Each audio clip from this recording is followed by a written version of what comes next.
Good morning, guys. So today's morning walk. It's a bit windy. It rained all morning, so we're starting it a little bit later because it was just raining this morning, so we couldn't do the walk as early as we wanted to.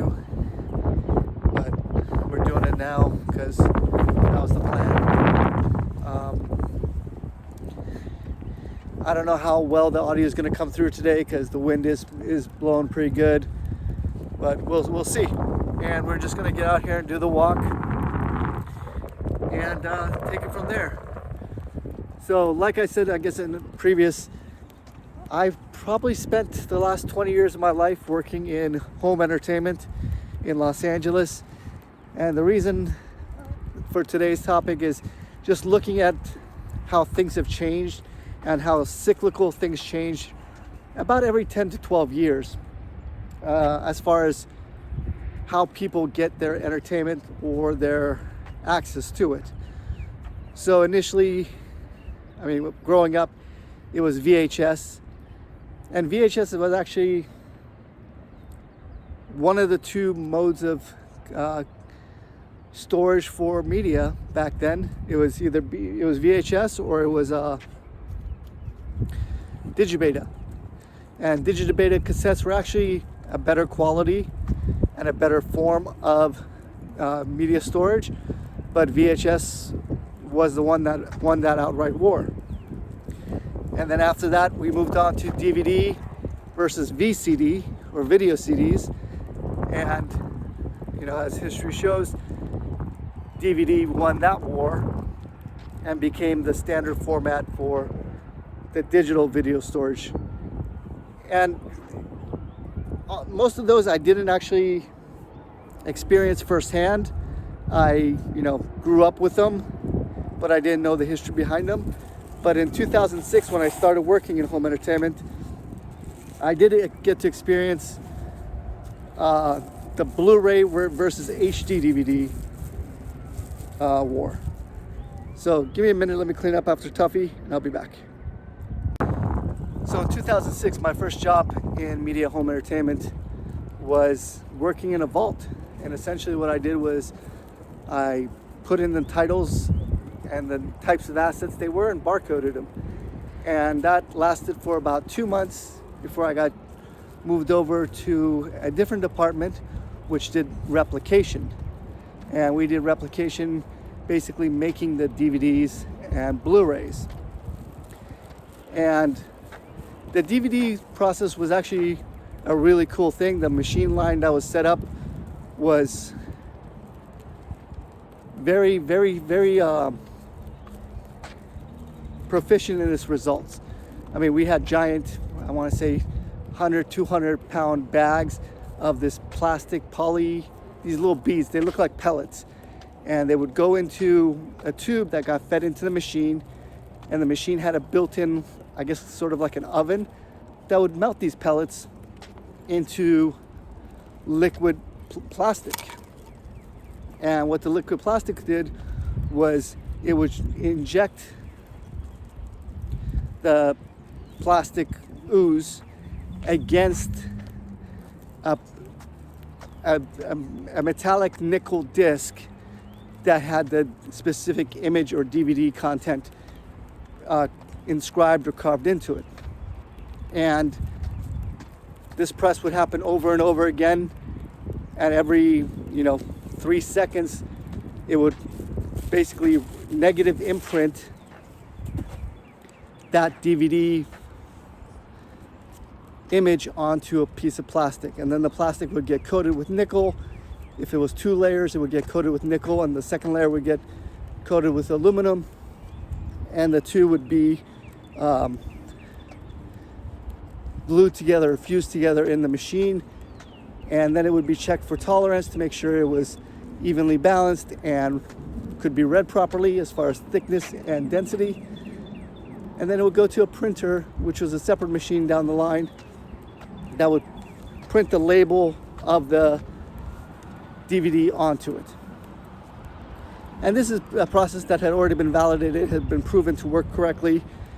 The rejection rate on these was very low. And the options between a single layer and a 2-layer was either 5 gigs of content or 9 gigs of content, which was a DVD-5 or DVD-9.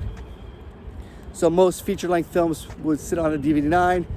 Short films, cartoons, content that was like under, let's say, an hour long would go on a DVD-5 because it didn't need all that space. And then in 2006, when high definition came into play, we had HDVD and we have Blu-ray. So HDVD used the exact same line, same process. The only difference was the little rubber pellets were heated to a different temperature, and the discs were formed at a different size, and HDVD at the time could support 15 gigs for a single layer or 30 gigs for 2 layers. And at the time, 15 gigs, 30 gigs was huge numbers. But Blu-ray came out at the same time, and they had their own machine, their own stamping process. And with Blu-ray, the storage capacity was 25 gigs or 50 gigs, which was a lot higher storage capacity, but the process was completely different. So with Blu-ray, we had a PTM or phase transition mastering unit that would take these wafers and carve the images into them using the PTM machine, and each image had to be mastered and then cut into these wafers, and then the wafers were loaded into the replication line for Blu-ray, which would then cut either a single layer BD25 or dual layer BD50. And I don't want to get too tech nerdy on this, but that was the big difference. It was 25 or 50 gigs or 15 and 30 gigs. Quality wise, they were both high definition resolution. Disc performance wise, there was a big difference. For HDVD at the time, all the authoring, or basically the programming of the disc, was in HDMV, whereas Blu-ray discs had Java menus, so you could have more interactive menus, pop-ups. The menus could slide up and down on screen while you were watching the movie and allow you to change settings or interact with it on the fly rather than exiting the movie to change the setting. So you can slowly see, as both platforms or both types of media storage came out, studios started choosing sides. Disney, for example, and Lionsgate both went Blu-ray. So everything they put out was Blu-ray specific. There was studios like Warner and I want to say Paramount. They decided to hedge their bets, and they were releasing the same title on HDVD and Blu-ray. So they were doing it twice. They were making the movie available on both platforms in case whoever won, they had their content available. And then there were studios that were specific to HDVD, and they only released their content on HDVD. So the funny part about that is there was also 2 big gaming manufacturers that were engaged in this as well. And that was the Microsoft Xbox that was just releasing, and the PlayStation that was releasing. And the PlayStation had a built-in Blu-ray player that would not only play Blu-ray discs, it was also backwards compatible and would play your DVDs as well. And PlayStation had built their player into their console. Now, there were standalone Blu-ray players, but they were not the most stable at the time in 2006, but they were doing their best. So like Panasonic, Pioneer both have Blu-ray players. LG was actually funny because they decided we're going to make a player that has 2 trays, one for an HDVD and one for a Blu-ray, so a single player could play both formats. And then there was Xbox, but Xbox, I think, took a different approach, which probably hurt HDVD as far as I'm concerned the most out of all of it.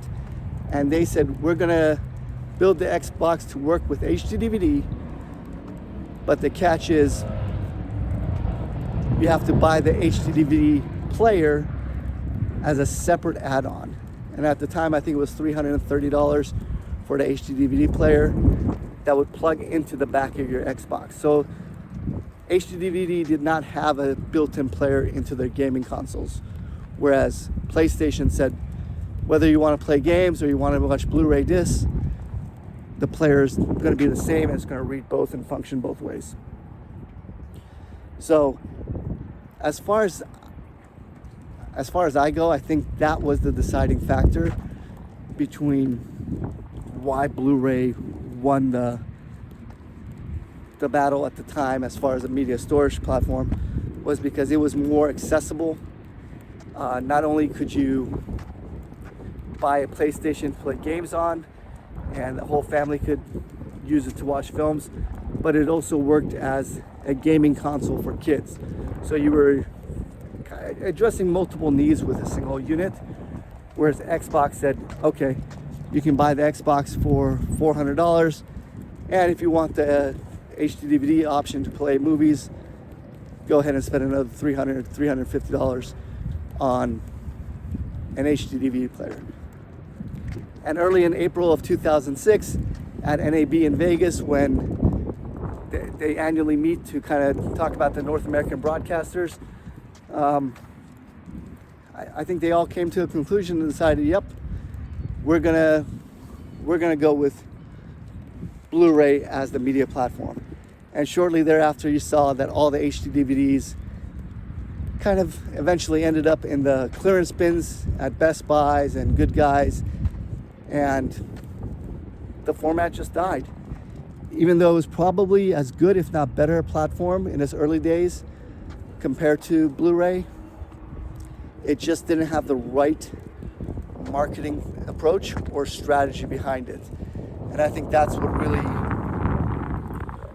ended HDVD's chances at winning that war. But I mean, it only took about 7 years before physical media started to actually fade out as well,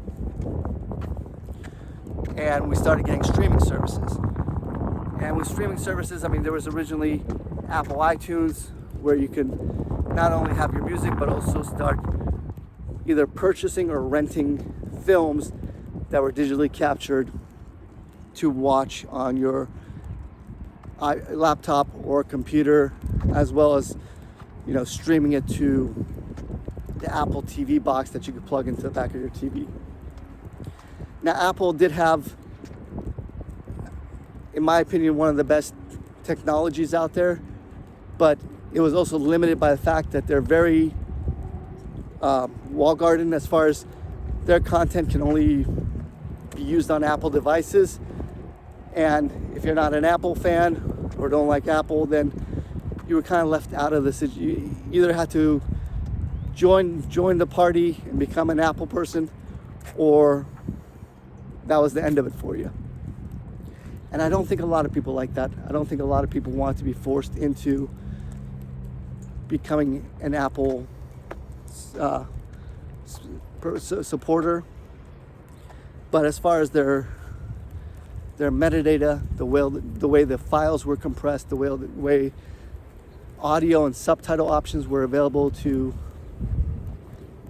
account holders, was at a level no one else could even compare to. That said, Amazon slowly got into the game as well. And at first, Amazon Video was something that they just added in free if you had a Prime account, because you like to purchase stuff on Amazon and have it shipped for free shipping.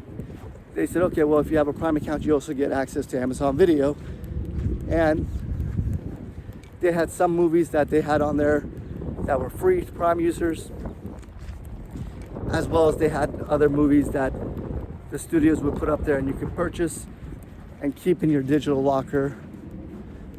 And basically, you own the movie, not owned it, but you had the digital rights to the movie until Amazon decides to take it away from you. And that's the one thing that digital does not have over physical. No one's coming to your house and saying, hey, you bought this DVD 8 years ago, or you bought this Blu-ray 8 years ago. We're going to take it away from you. But with digital lockers, even though you bought the movie, you paid for it, and it's been in your digital locker for, let's say, 3 years, 5 years, if at any point the studio wants to pull that content, then Amazon has to remove the availability of that content from the digital store and revoke every single person who owns that movie or has paid for that movie, and that movie is lost from your digital locker. So that's one of the, I think, big downsides to not actually having digital rights ownership to something you've paid or purchased. That said, Amazon did slowly pick up the pace.